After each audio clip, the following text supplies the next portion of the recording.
जच्चा भी स्वस्थ रहेगी और बच्चा भी सुंदर और सर्वगुण उत्पन्न होगा।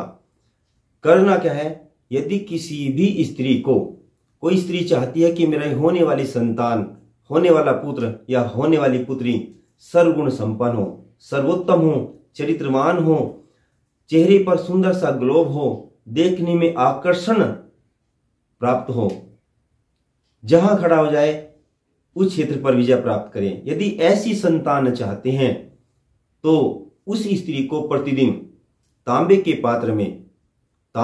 पात्र में शाम को जल भरना है। उसमें एक छोटा सा सोने का टुकड़ा डाल देना है।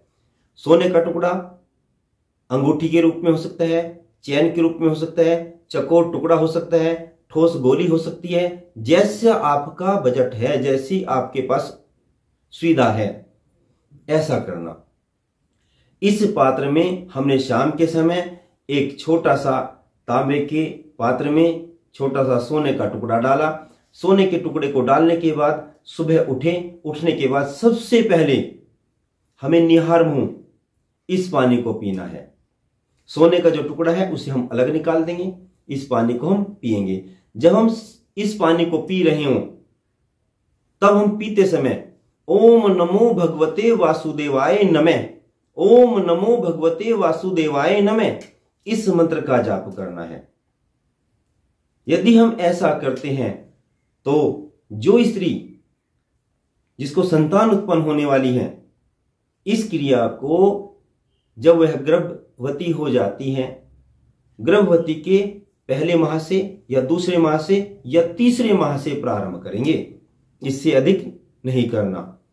पहले माह से यदि हमने प्रारंभ कर दिया और संतान उत्पन्न होने तक यदि इस क्रिया को किया तो आप लिख कर रख लीजिए, बच्चा नॉर्मल पैदा होगा, नॉर्मल डिलीवरी होगी, बच्चा बहुत सुंदर पैदा होगा, चरित्रवान होगा, सर्वगुण संपन्न होगा, विद्यावान होगा, बुद्धिमान होगा, विद्वान भी होगा और विद्यावान भी होगा।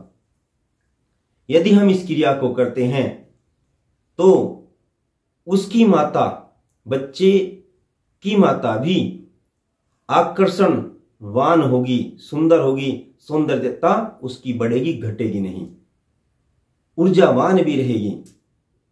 इस क्रिया को लगातार कम से कम 8 माह करना है, संतान उत्पन्न होने तक करना है। बच्चा नॉर्मल भी होगा और सुंदर भी होना। करना वही है कि शाम को तांबे के पात्र में हमने जल भरना है। गंगा जल हो सकता है, नॉर्मल जल भी हो सकता है। उसमें तांबे का पात्र में एक सोने का टुकड़ा डालना है। फिर सुबह उसको निहार मुंह पीना है। पीते समय यही मंत्र पढ़ना है।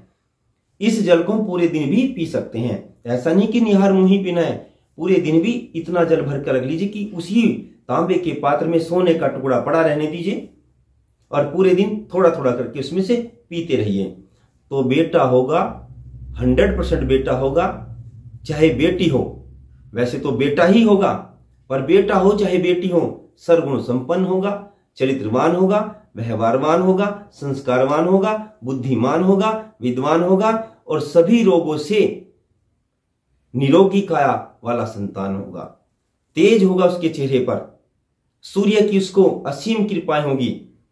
यदि हम इस क्रिया को करते हैं तो हमारे पास में सर्वगुण संपन्न और विद्यावान बुद्धिमान बच्चा पैदा होगा। माता भी स्वस्थ रहेगी। जय हिंद, जय भारत, वंदे मातरम।